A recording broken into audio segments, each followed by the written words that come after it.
The community center in Riverside Heights smelled like industrial carpet cleaner and broken dreams. Marcus Chen sat in the third row, a manila folder clutched in his lap like armor. Around him, neighbors in expensive athleisure lounged on folding chairs, most of them scrolling phones, waiting for the monthly HOA meeting to end so they could get back to their lives. He'd been preparing for this for 6 months.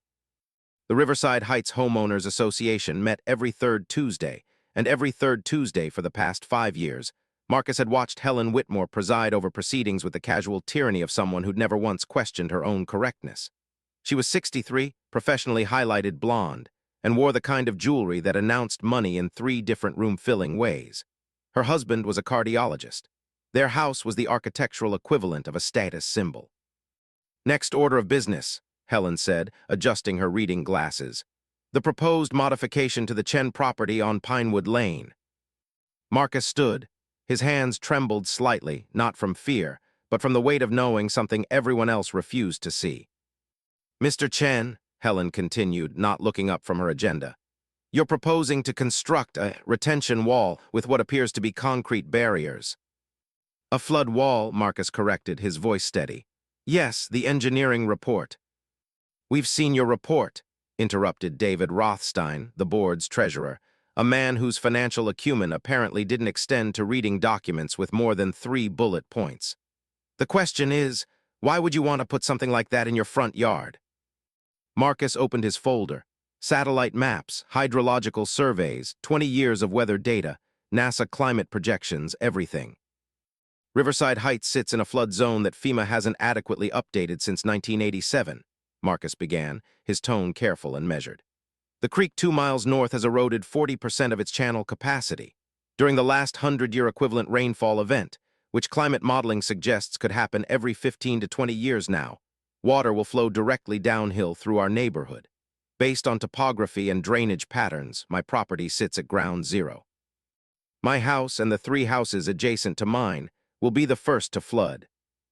He waited for this to land. It didn't. Helen exchanged a glance with David. A smile played at the corner of her mouth. "Mr. Chen," she said, her voice taking on that particular honey-laced condescension reserved for people she'd already decided were wrong. "We live in a prestigious community. Our property values are contingent on aesthetic appeal. What you're describing is, and I'm going to be direct, a doomsday fantasy. A concrete monstrosity that will devalue not just your property, but ours as well." "The wall would be landscaped," Marcus said. "Integrated with plantings, it wouldn't be unsightly." "The point," David interrupted, "is that it creates a psychological atmosphere of danger. Who wants to live next to what amounts to a bunker?" The room hadn't been silent before, but now it crystallized into the particular quiet of people who'd already made up their minds. Marcus looked around at his neighbors. Their faces registered various degrees of dismissal. One woman, Patricia, from 2 streets over, was actually smirking.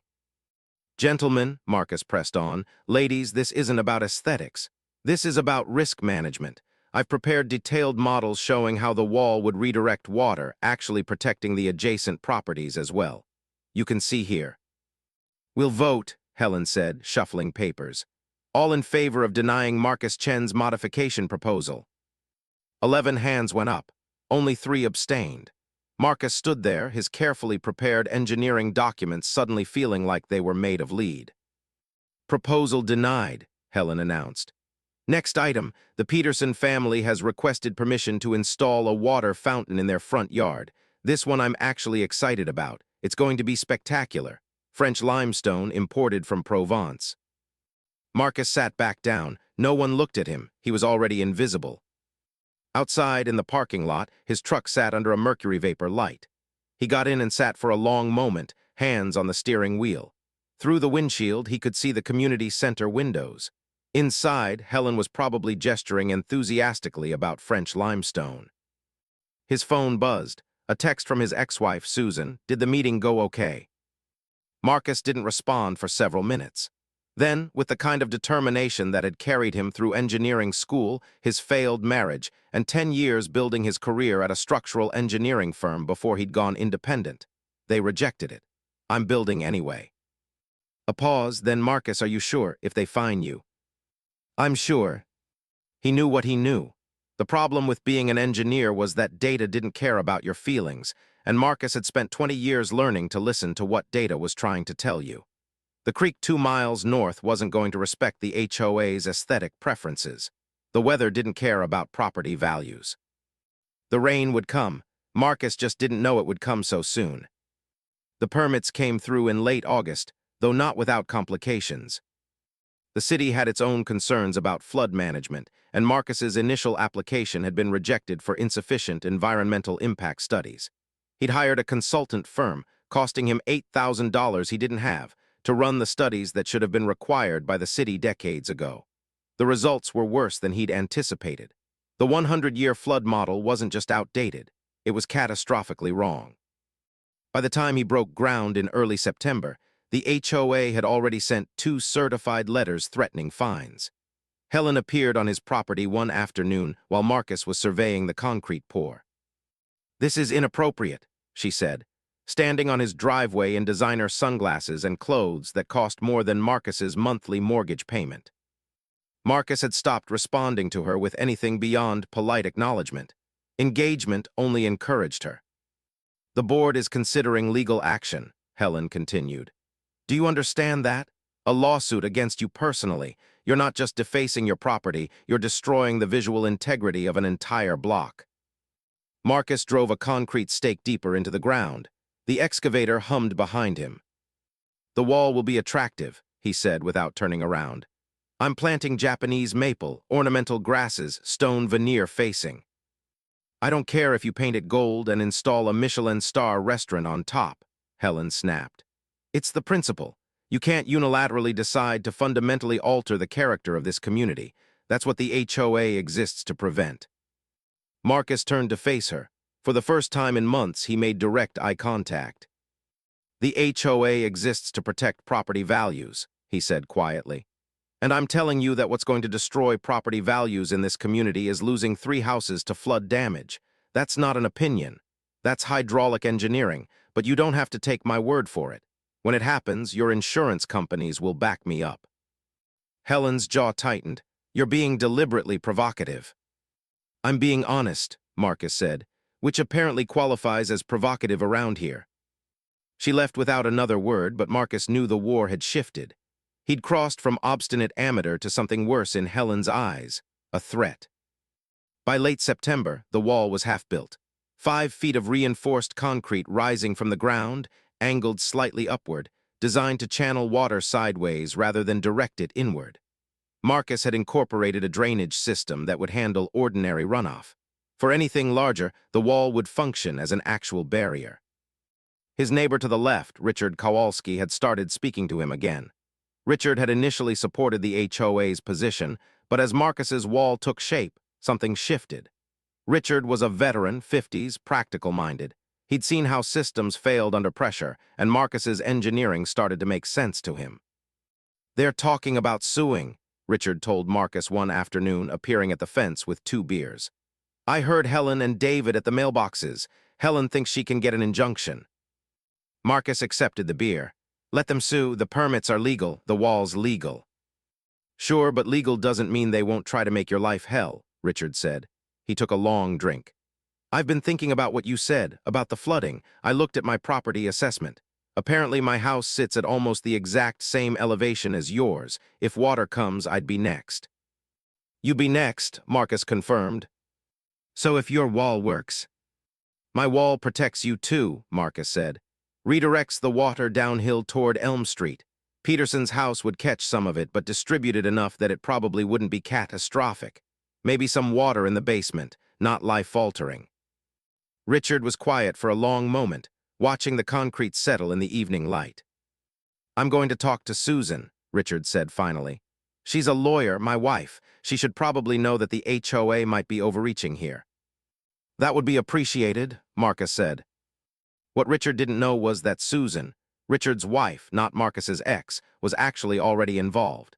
She'd called Marcus 2 weeks prior, having learned about the legal threats through various neighborhood gossip networks.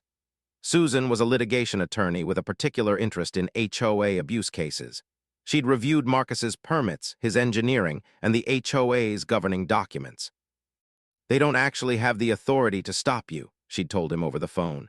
The CC and RS covenants, conditions, and restrictions require aesthetic approval for major modifications, but they define that as visible architectural changes to the primary residence. A retaining wall isn't visible from the street. It's in the front yard, yes, but it's not part of the house structure. They're overreaching. Will they actually pursue a lawsuit? Marcus had asked. Probably not if they know they'll lose, Susan said. But with people like Helen, they might pursue it anyway just to prove they have power. That's the real disease in these communities, the need to demonstrate authority regardless of legality. By early October, Marcus had finished the wall. It was 16 feet long, angled at 30 degrees, faced with decorative stone, and backed by a sophisticated drainage system that wouldn't have looked out of place on a commercial project. He'd spent $40,000 and 3 months of labor. It looked expensive and professional. It looked like a man who had seen a problem and solved it with precision. It also looked like exactly what Helen had called it, a bunker. On the night of the October board meeting, Marcus didn't attend. He didn't need to. Richard showed up with Susan, and within 15 minutes of discussion, the HOA's legal threats evaporated. Susan had brought copies of the CC and RS, highlighted sections of case law, and a very clear explanation of how the board would lose if they pursued litigation. The meeting ended with an uncomfortable silence. The board voted to table further action, which was their way of surrendering without admitting defeat. Marcus learned about it from a text Richard sent at 10 p.m. Wall stays, you win. But Marcus didn't feel victorious. He felt like a man who'd been screaming a warning that no one wanted to hear. The wall was done. All that remained was to wait for the storm. He didn't have to wait long. November arrived with the kind of atmospheric setup that made meteorologists nervous and engineers prepare for worst-case scenarios. A subtropical system had stalled in the Gulf, drawing moisture upward, while a cold front pushed down from the north. The convergence pattern was textbook for heavy rain. Marcus watched the forecasts obsessively. Rain totals climbed 3 inches, 5 inches, 8 inches. The National Weather Service issued flash flood watches, then warnings, schools closed. The news started running disaster preparedness segments. By the evening of November 12th, it was starting. Marcus stood in his backyard, watching the sky darken from gray to something closer to charcoal. The wind had picked up, pushing rain in horizontal gusts. The creek 2 miles north was already rising. The Weather Service was predicting 10 to 14 inches of rain before the system moved inland. His phone rang. Susan. "Wanted to check on you," she said. "Are you prepared?" "As I can be," Marcus replied, watching water begin to accumulate in his yard. "My pump system is ready. The drainage channels are clear. The wall is solid." "Good," Susan said. "Richard's checking his gutters. We've moved our valuables to the second floor, just in case. I've been following the streamflow models. The creek upstream is supposed to crest around midnight." "How's the neighborhood?" Marcus asked. There was a pause. Defensive. David keeps calling Richard, asking if he thinks his house will be okay. Helen posted on the neighborhood app saying everyone should remain calm, that these kinds of events happen every 50 years or so, and neighborhoods are designed to handle them. Marcus almost laughed. Neighborhoods are designed by developers who prioritize profit over physics. "That too," Susan agreed. "Get some rest if you can. Tomorrow's going to be interesting." It wasn't going to be rest. Marcus knew it, and Susan probably knew it too. By 10 p.m., the rain had become something biblical. Not individual drops, but a sheet of water falling from the sky with such force that it bounced off hard surfaces. Marcus moved through his house, turning on lights, checking that his important documents were in waterproof containers, that his laptop backups were stored on the upper shelf of his bedroom closet. All the things you do when you've spent months watching weather models and accepting that nature doesn't negotiate with homeowners. At 11:47 p.m., his power went out. The house plunged into darkness, broken only by occasional lightning. Marcus grabbed his flashlight and went to the basement to check his pump system. The battery backup kicked on with a familiar whir. Everything was dry still. Everything was waiting. Then the water came. Not in a rush, but in a swelling, creeping advance. The ground was already saturated from days of rain, and now the creek upstream had crested. Water began seeping through the foundation seals. His pump kicked into overdrive, shrieking as it evacuated water as fast as it could intake it. The basement stayed dry, but it was close. so close that Marcus could feel how thin the margin between safety and disaster actually was. He went back upstairs and stood at his front window, watching. The water in the yard was ankle-deep now, moving with purpose downhill. Without his wall, it would already be pushing against his house. With the wall, it was being channeled perfectly, diverted away from the structure, guided to flow through the engineered pathways that redirected it toward the storm drain system. At 12:34 a.m., Marcus's phone buzzed.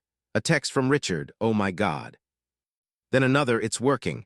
The wall, Marcus, it's actually working." Then Helen's house. "The water is in her first floor. The water is in her house." Marcus went outside into the rain, flashlight in hand. Even from his property, he could see it. Helen's house, 3 streets over, was taking on water. Her perfectly manicured yard was now a pond. Water was flowing around her foundation, finding cracks and weak points, pouring into her basement, her first-floor rooms.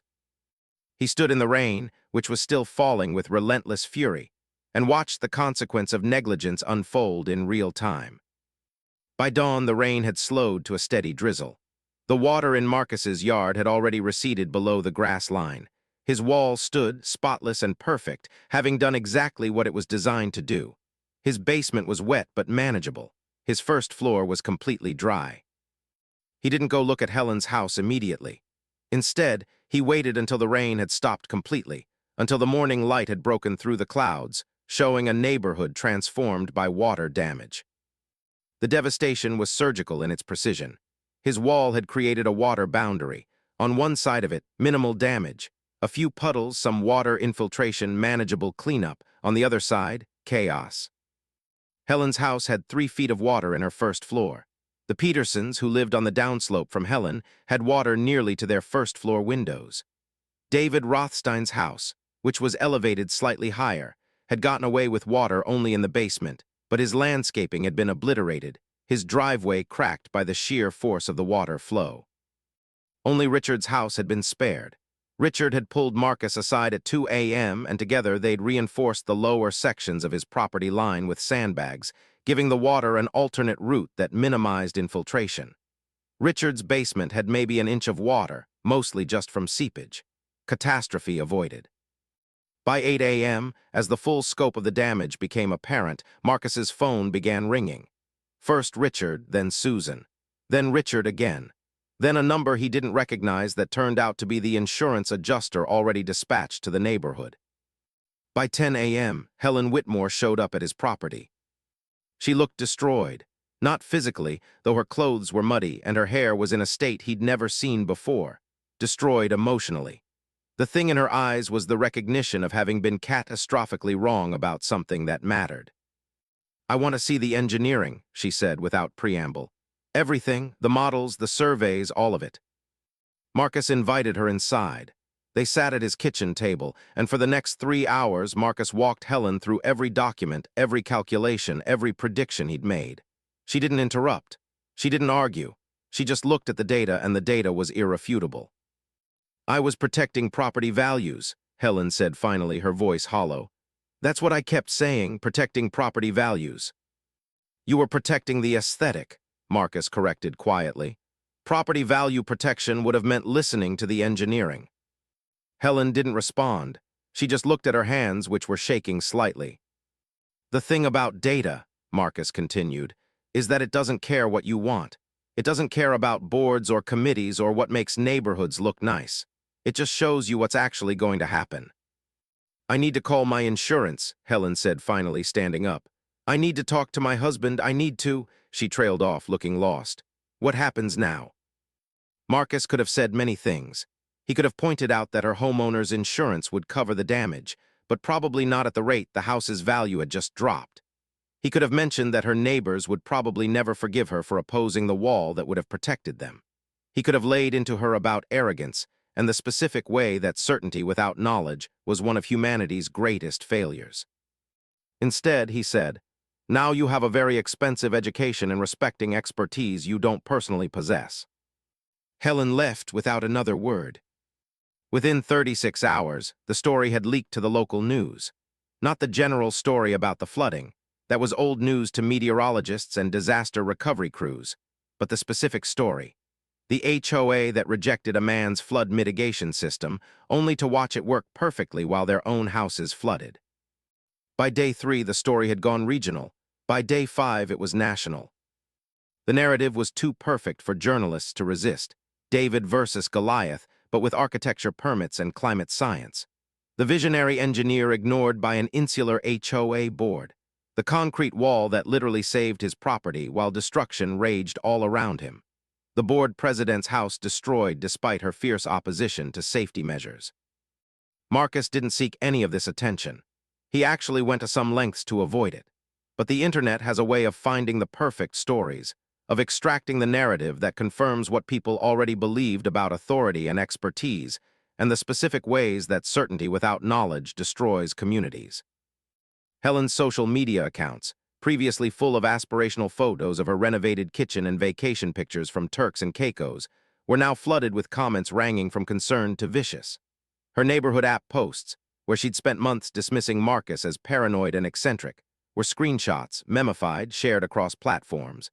This aged well became the unofficial caption for any photo of her pre-flood life. The HOA board called an emergency meeting, which Marcus didn't attend but heard about afterward through Richard. Helen announced her resignation. David was asked to step down. The new board president, an accountant named Janet Martinez, immediately reached out to Marcus with an apology and several questions about his methodology. The city of Riverside Heights, meanwhile, had discovered that Marcus's hydrological studies, the expensive ones he'd commissioned, had identified a serious gap in their flood preparedness infrastructure. The city engineer, a woman named Dr. Patricia Wu, reached out to Marcus with a job offer. "We need someone on staff who actually understands what's coming," Dr. Wu told him over coffee. "The climate models are getting more accurate every year, and most of our infrastructure was designed for a climate that doesn't exist anymore. You built something that works. I want to know how to replicate it for the entire city." Marcus thought about his consulting practice, which had been struggling. He thought about the future he'd been imagining where he'd be vindicated but alone, the neighborhood pariah who'd been proven right. "I'd want authority," Marcus said. "Real authority, not advisory capacity. I'd want to review every development project for flood risk. I'd want to be the person who signs off on residential approvals." "You'd be enforcing regulations that would piss off developers," Dr. Wu warned. "Good," Marcus said. By late November, as cleanup crews were still extracting water-damaged drywall from Helen's basement, Marcus had accepted the city position. His consulting practice had already received 15 new inquiries, several from other neighborhoods that were suddenly very interested in flood mitigation walls. The thing that surprised him most was how quickly the neighborhood's attitude shifted. The same people who had smirked at him in HOA meetings started asking him for advice. Could they have walls? Would their properties be next if another storm came? Should they be worried? He answered honestly every time. But it was Richard who said the thing that actually mattered. On a Saturday afternoon in mid-November, as they stood in Richard's backyard watching water, still drained from landscaping that would take months to recover. "You could be angry," Richard said, "vindicated and furious." "I am angry," Marcus said, "but not about being vindicated. I'm angry because this was preventable, all of it. If Helen had listened for 1 hour, to engineering principles instead of defending her property values, everyone would have been fine." "That's the thing, though," Richard said thoughtfully. "She wasn't defending property values. She was defending the idea that she understood the world, that people like her got to make decisions about what was safe. That expertise either didn't exist or didn't matter if it disagreed with her instincts." Marcus didn't respond, but Richard continued. "That's what really destroyed her, not the water. Discovering that the world is bigger and more complicated than her certainty could contain." Helen's insurance company filed a subrogation claim against the HOA, arguing that the board's negligence in rejecting the wall had contributed to the damage. The HOA's insurance, in turn, claimed that Helen's personal decision to oppose the wall was independent board action and not covered under their policy. 3 other homeowners joined a class action suit against the board for inadequate governance. And then, in a plot twist that even Marcus hadn't anticipated, Helen herself sued the HOA. Her lawyer was aggressive and specifically talented in the art of organizational liability. The argument was beautifully constructed. The HOA had failed in its primary fiduciary duty to protect property values. By rejecting the wall that would have protected the neighborhood from flooding, they had violated their obligation to act in the community's best interest. She was suing for the cost of repairs, plus loss of property value on her house, plus emotional damages. The HOA's new board tried to settle. Helen rejected every offer. "She's going to win," Susan told Marcus over coffee in early December. The lawyer had become something of a fixture in his life in recent weeks. The HOA's position is indefensible. They had expert testimony that a flood wall would protect property value. They rejected it based on aesthetic preference. That's a textbook case of breach of fiduciary duty. "How much?" Marcus asked. "For Helen's damages, 200,000, maybe 250. For the collective damages from all the other suits, potentially $500,000 more. The HOA is going to have to pay substantial assessments to all residents to cover it. That's going to hurt." But it did hurt in ways that money couldn't fix. The trust in the HOA structure was destroyed. The neighborhood app became a forum for recriminations. Accusations flew about who had supported the wall rejection and why. It turned out that David had opposed the wall partially because he'd been lobbying to redevelop the creek area for a luxury apartment building.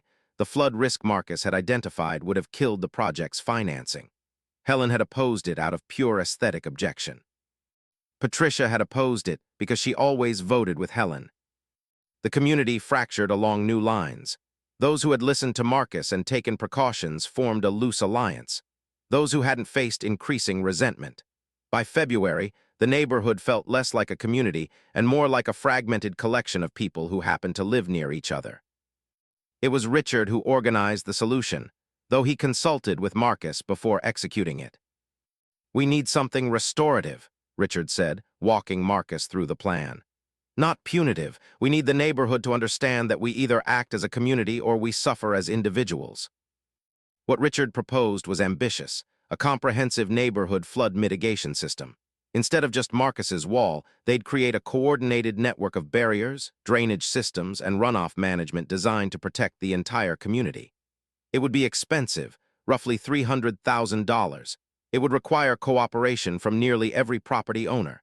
It would mean that everyone sacrificed something for collective benefit. The first meeting to discuss it had exactly 5 attendees: Marcus, Richard, Susan, and 2 other neighbors who'd experienced the flooding. Helen didn't come. David didn't come. The second meeting had 17 people. By the 4th meeting, 40 residents showed up. What surprised Marcus most was the psychology of it. When people had been afraid of individual disaster, they'd resisted. When they understood that collective security required collective action, something shifted. The same neighbors who dismissed the wall as a bunker now understood it as infrastructure. Helen eventually attended a meeting in February. She sat in the back, said nothing, but listened as Marcus presented the new plan. Afterward, she approached him in the parking lot. "I'm selling," she said quietly. "The house is fine now mostly. The insurance covered most of it, but I can't live here anymore." Marcus didn't say anything, which apparently was what Helen needed to hear: nothing. "I need you to know that you were right," she continued. "Not just about the engineering, about all of it. I spend the rest of my life surrounded by people who know that I was wrong about something that mattered. Loudly wrong, viciously wrong to the one person who was actually trying to help." "You were protecting what you thought was important," Marcus said finally. "You just didn't understand what was actually important." "How do you live with people after they've seen you be so spectacularly wrong?" Helen asked. "You don't usually," Marcus said. "That's why you're selling." Helen left Riverside Heights by the end of March. Her house sold for 12% below market value, which everyone understood was the cost of being publicly, nationally vindicated as wrong. By May, the comprehensive neighborhood flood mitigation project was 60% complete. Every property owner contributed either labor or resources or money. Marcus oversaw the engineering. Richard coordinated logistics. Susan handled the legal structures to ensure the system remained properly maintained. Patricia, the one who'd always voted with Helen, brought her considerable project management experience and actually became good at it once she stopped trying to prove something through obstruction. On the day they completed the final section, a sophisticated detention pond that would slow water runoff and allow it to disperse gradually, the entire neighborhood showed up. Not everyone was happy. Not everyone was satisfied, but they understood that they'd built something that would protect them.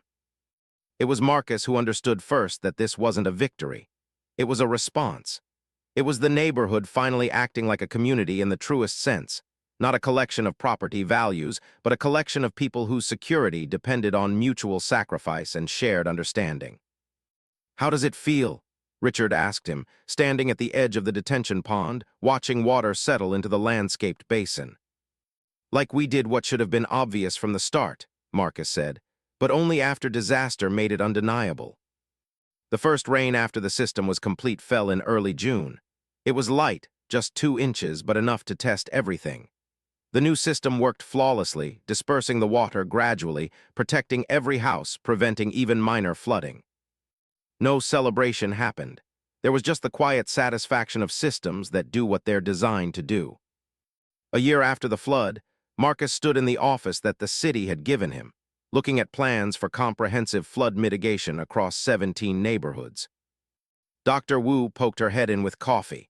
They'd become an effective team, her political acumen combined with his technical expertise, creating something that neither had possessed alone. "Council meeting at 2, she reminded him. "They want to hear about the Arlington Heights project.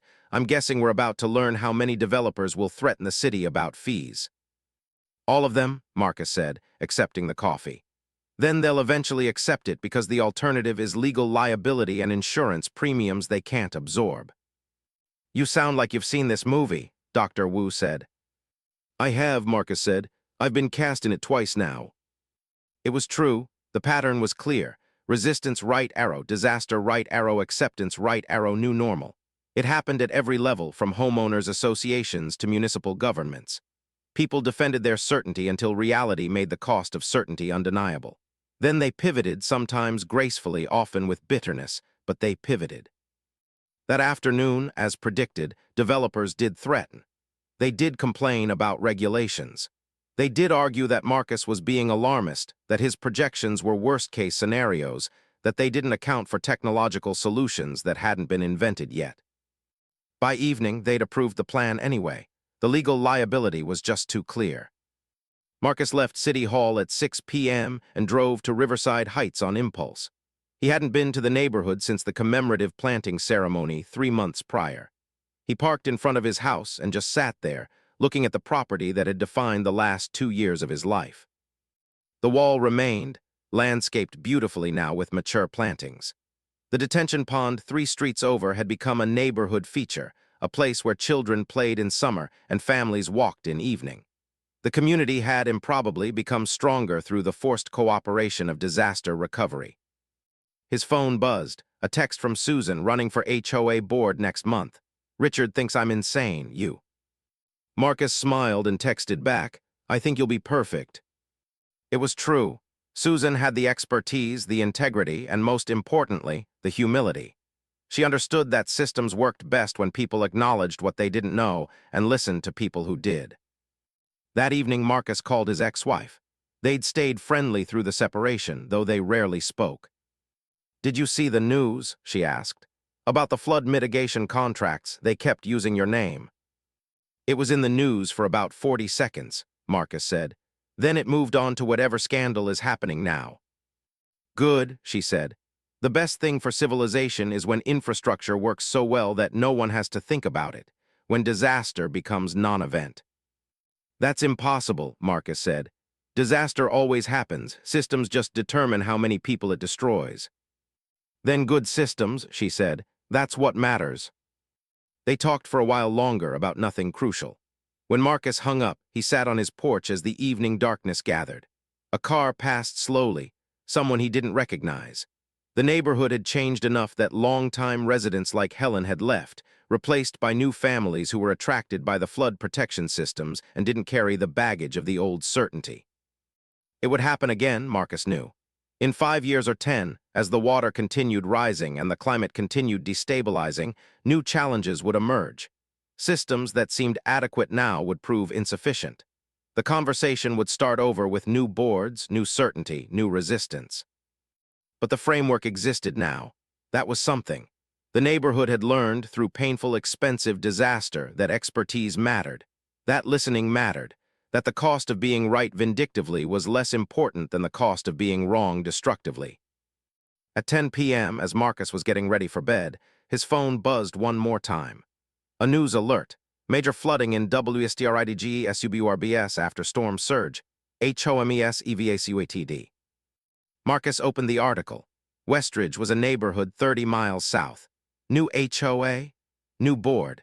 Developers who'd fought flood mitigation regulations, losing in court but winning in the court of community opinion by arguing that such regulations were overly cautious.